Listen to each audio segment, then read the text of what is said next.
How y'all doing? So let's talk about this real quick. This is what I mean by cultural vandalism. I made a video a long time ago now. I make so many videos, it's hard for me to keep track. But they made a video called I made a video called cultural vandalism, where I basically talked about how they take they being people who vote a certain way. They take certain things that are cultural temples or cultural buildings, cultural building blocks. They'll take them and then they'll spray paint whatever they want all over them, like vandals. You go into. I remember when I saw they unveiled the train station that they was going to build here in Detroit. And that was a failure, by the way, because these train stations are almost always big giant failures. Anyway, they had been spray painted. Some people had spray painted them overnight. And so they did the big unveiling. These things had already been spray painted. It was hilarious. But of course, that's just give you an example. Now, I said before about Captain America. That Captain America is one of those characters that they've just taken and they've done horrible things to Captain America. They turned him into a Nazi a couple of years ago. He killed one of his friends by throwing him out of a helicopter. The guy died and he still hasn't been brought back yet. They had Captain America conquer the United States. They had him conquer the United States and kill a bunch of people, including the Black Widow. He killed her in cold blood. Now, Captain America is a good guy again, I guess. But they've turned the Red Skull, who is a literal Nazi. If you've seen the movies, you know that the Red Skull is a literal Nazi. That is his real origin. That's not just something they made up for the movie. The Red Skull is a literal Nazi. They turned the Red Skull into Jordan Peterson. So if you don't know who Jordan Peterson is a Canadian psychologist, most notable for debating random feminists and other leftists in debates, and even things that he's just trying to clear their minds and, teach young men to be responsible young men. He was very popular for a long time, for a couple of years. And then he hit a skid. He became addicted to painkillers, and it pretty much ruined his life. His wife was dying at one point. He thought she was going to die. He was stressed out. He was constantly attacked in the media. It really just kind of broke him down. But he's kind of been on the mend recently. So he's kind of been coming back. Anyway, Jordan Peterson wrote a book called 12 Rules for Life. And it was basically about a manifesto. He's a psychologist, right? So he's trying to teach young men how to refocus their energies from negativity to positivity, how to fix their own life. Take responsibility for your own life and to go out there and make your life what you want it to be. They have turned him into a villain, obviously. Now he's a comic book villain. He is the literal Red Skull. There has been so many panels. I'm not currently reading the Ta-NeHisi Coates Captain America comic book. I did read the first 6 issues. But it went off the rails. I mean, I dropped it after the first 6 issues. I believe if I buy the first 2, I'm obligated to buy the next 3, But there's been very few occasions where I've bought like more than one and then just kind of like I give up. Because usually, I want to finish a story at least. I gave up on Ta-NeHisi Coates' Captain America. It's just so bad. It's so poorly written. He's a shit writer. All he does is write about reparations. But because he writes about reparations so poetically, they let him be a comic book writer. It's not the same thing. He's written Black Panther so far. He's turned Black Panther into a feminist book where, there's the Midnight Angels, with 2 lesbian warriors in it. He turned Storm into a racist. We talked about mayonnaise shops in Harlem. Why would Storm be a racist? Doesn't make sense. But she is, apparently. And when certain people are writing Storm, she talks about white people in very derogatory terms. Of course, the character's never been that way. Storm was a thief. Believe it or not. That's part of her backstory. She was a thief, and then all of a sudden she got these magical powers. Well, she became a mutant. Her mutant powers manifested, and she became almost a goddess. That actually changed her life. but Storm was a thief. And now she's talking about white people in very derogatory terms. Anyway, let's get into this piece here. So I'm going to read you some panels. They're not tweets. They're panels from the actual comic book, and I will be putting them on the screen. Of the Red Skull using the philosophy of Jordan Peterson to recruit disaffected young men to fight on his side to make them Nazis too. In order to sort of give you what really Jordan Peterson teaches, I actually have his book on my bookshelf. I'm going to go through it and teach, and probably just going to go through it and read some passages to show you what the kind of stuff that Jordan Peterson talks about. But here's the thing. You got this. There's 4 panels. 1 panel upper left corner. But what I offer you is more than some petty dream. More than a life of tending the hearth. There's a picture of Captain America getting beat up by goons. He's been drugged. And since he's been drugged, he's not an efficient fighter. Then on the upper right corner, it says, "No more shall women be summoned to fight your battles." Then there's a picture of the Red Skull's daughter recording Captain America getting beaten up, and then a woman coming to save Captain America. The bottom left corner, "I offer you steel for your spine and iron for your gut." And then the Red Skull, there's a picture bottom right corner, "I offer you the sword of manhood." The sword of manhood. I offer you the sword of manhood. That is so weird. That is incredibly weird. The next panel, it has this Red Skull on a TV screen, on a computer screen. It says 10 rules for life, 10 rules for life, chaos and order, Carl Luger's genius, the feminist trap. And it's a young man watching the Red Skull on YouTube. Well, it's not on YouTube, but it's just Red Skull ranting into a camera. This is what a Nazi has been reduced to. A Nazi has been reduced to recruiting people via YouTube. This is the dumbest shit I have ever read in a comic book. It's top 10 stupid shit, and I've read some lot of dumb shit. So then the next scene is Captain America talking to some guy. Some guy, upper left corner. Yeah, he did.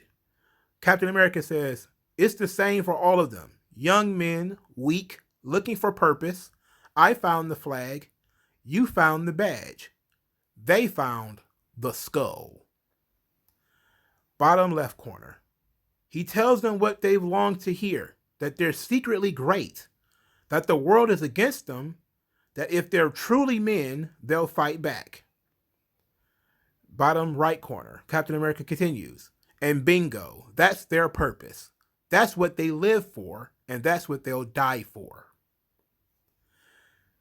They'll die for a man who tells you that you're secretly great, and that the world is against them, and that if they're truly men, they'll fight back. That is not anywhere near what Jordan Peterson talks about.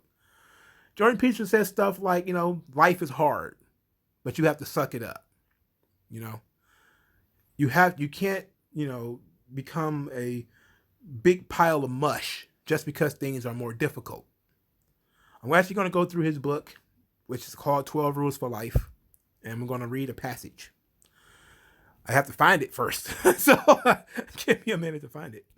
Okay, so Jordan Peterson's book, 12 Rules for Life, rule number 1 is called stand up straight with your shoulders back. It is about standing up straight in the face of adversity. So here's what Jordan Peterson writes in this passage about standing up straight with your shoulders back. To stand up straight with your shoulders back is to accept the terrible responsibility of life with eyes wide open. It means deciding to voluntarily transform the chaos of potential into the realities of habitable order. It means adopting the burden of self-conscious vulnerability and accepting the end of the unconscious paradise of childhood, where finitude and mortality are only dimly comprehended. It means willingly undertaking the sacrifices necessary to generate a productive and meaningful reality. It means acting to please God in the ancient language. To stand up with your shoulders back means building the ark that protects the world from the flood, guiding your people through the desert after they escaped tyranny, making your way away from the comfortable home and country, and speaking the prophetic word to those who ignore the widows and children. It means shouldering the cross that marks the X, the place where you and being, capital B being, intersect so terribly. It means casting dead, rigid, and tyrannical order back into the chaos in which it was generated. It means withstanding the ensuing uncertainty and establishing, in consequence, a better, more meaningful, and more productive order. What the fuck about that is Nazism? What about that is Nazism? This is nonsense. If you know anything about the Bible, when he talks about, standing up straight and your shoulders back and to lead your people from chaos, it is the same as he's talking about Moses, okay? How Moses had to lead the people from Egypt. I hope I'm getting my Bible right. So I hope I'm getting my Bible right. But, when you take on responsibility to lead the family, lead your social circle, lead your friends, lead people to more productive lives. He's talking about living your life being more productive, not being negative, not surrendering to tyrannical governments or tyrants like Nazis. I should have gave you the page number, but I was just so flustered by this. That's just one rule. I'm going to read the title to all the rules and see if any of them remind you of Nazism. If you know anything about Nazi Germany, give me a moment. So rule number 1, stand up straight with your shoulders back. Rule number 2, treat yourself like someone you are responsible for helping. Rule 3, make friends with people who want the best for you. Rule 4, compare yourself to who you were yesterday, not to who someone else is today. Rule number 5, don't let your children do anything that makes you dislike them. Rule 6, set your house in perfect order before you criticize the world. Rule 7, pursue what is meaningful, not what is expedient. Rule 8, tell the truth, or at least don't lie. Rule 9, assume that the person you are listening to might know something you don't. Rule 10, be precise in your speech. Rule 11, don't bother children when they are skateboarding. Rule 12, pet a cat when you encounter one in the street. I can tell you none of this has anything to do with Nazism. None of it. None of this has anything to do with Nazism. This is absolutely nonsensical. But this is what I mean by cultural vandalism. Ta-NeHisi Coates is writing these comic books for people who have never read Jordan Peterson or don't know who he is, okay, or already don't like him. Now, Jordan Peterson had did a debate with one of my favorite black people, usually. He was one of my favorite black people a long time ago, Michael Eric Dyson. Michael Eric Dyson is most notable for calling him a mean, mad white man, and which made me lose 100% respect for Michael Eric Dyson, and I just said, basically, fuck that nigga. Okay? Like, when you have to boil down to stuff like that, man, you have no argument. That's been the whole thing with Jordan Peterson. I don't mean to cape for the guy, but I've watched enough videos, I've listened to enough of the guy to know that the guy's not a fucking Nazi. And anybody who tries to make him sound like a Nazi is out of their fucking minds. It is insanity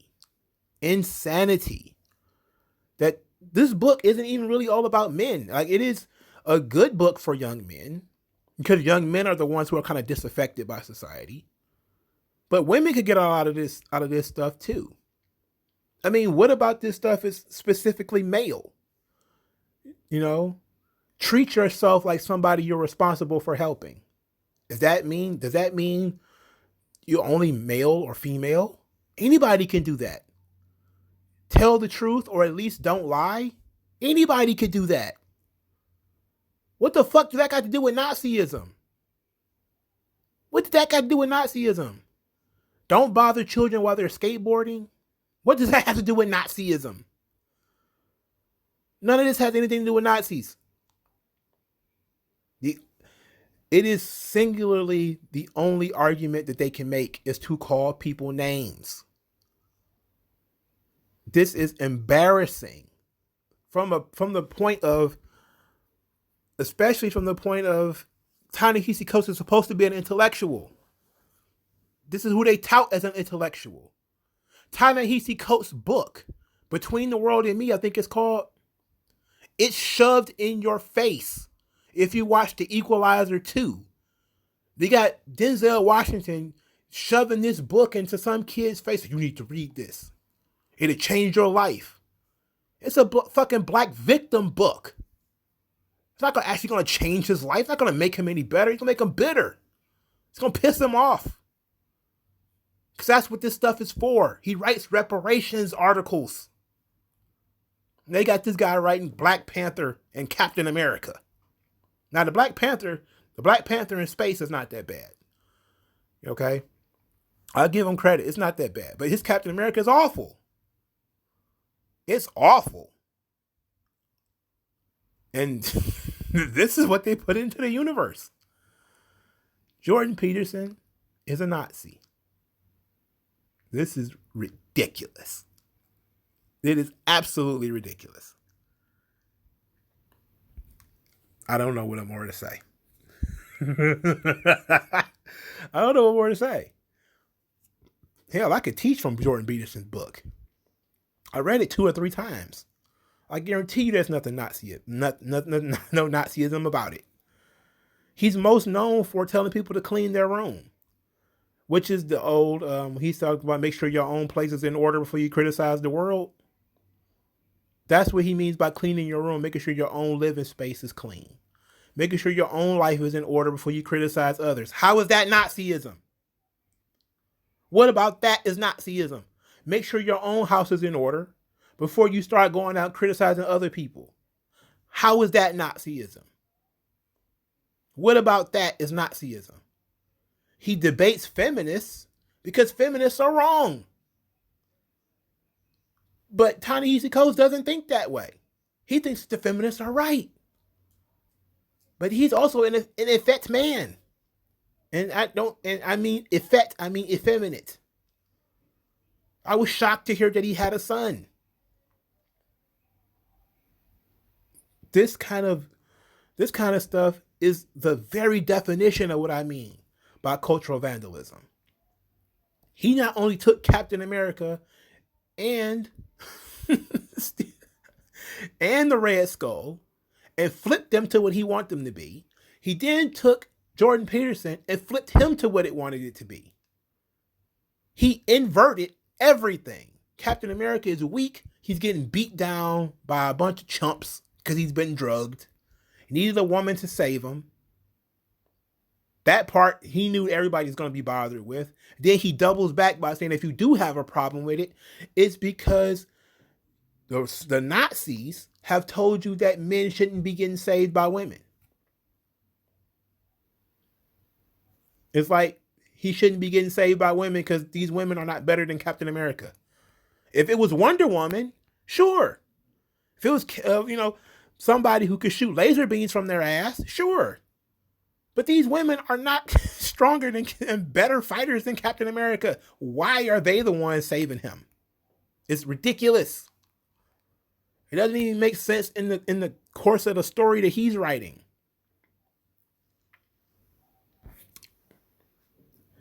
Nonsense, man. I'm telling y'all, man.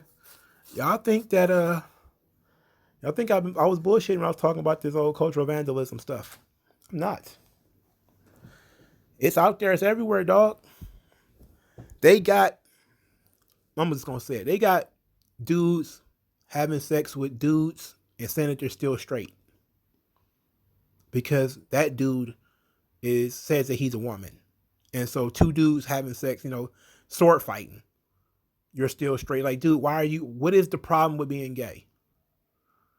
Just say that you're gay. But no, they want you to believe that you're still straight. You're still heterosexual, even though you have sex with men.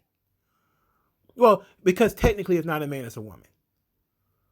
It's like, but it's another male body. Oh, but it's like, it's ridiculous. Look at the stuff they're doing to your brain, and they're doing this to your children. I'm lucky enough to not have children, but for some people out there, you do have children. You should be paying attention when these propagandists and these people are getting. This guy's going to be writing Superman stories soon. Ta-NeHisi Coates did get hired to write a Superman movie because mediocre Negroes, they fall upwards. Okay, no matter how bad you are at something. Ava DuVernay made a terrible movie called A Wrinkle in Time, and she was going to get a DC movie. They was going to give her this movie, New Gods, to make, and then they canceled it, of course, because I guess they came to their senses. But her movie A Wrinkle in Time flopped. They fall upwards because the goal is not to make money. The goal is to piss people off. The goal is to flip things that you like into things that they like. That's their goal. Their job is to be propagandists. That's what they get paid to do. They don't get paid to tell the truth. They get paid to lie. They don't get paid to have virtue or character. They get paid to make fun of people who have virtue and character. They get paid to make fun of your values, not to have values of their own. That's what I mean by they're vandals. They say what they're doing is art, but what they're really doing is defacing everything that you have created or anything that you value. You value that train that you just spent all this tax money on? Well, I'm going to spray paint all over it. And then say that my spray paint that I sprayed all over your very expensive train, it has value. So how dare you complain about it? You should, shake my hand for spray painting all over your very expensive taxpayer paid train. And that's what they want. They want to charge you $4 for a comic book where they take Captain America and make him weak, and they turn Red Skull into Jordan Peterson. There you go. All right, man. I'll talk to you guys later. Go into the description. Find something that you like. My Twitter account is there. Hit that, follow it if you can. Send cash via the Subscribe Star or the Cash App if you want. Like this video, share this video, and subscribe to this channel if you're not already subscribed. Thank you guys for your time, and I shall talk to you guys later.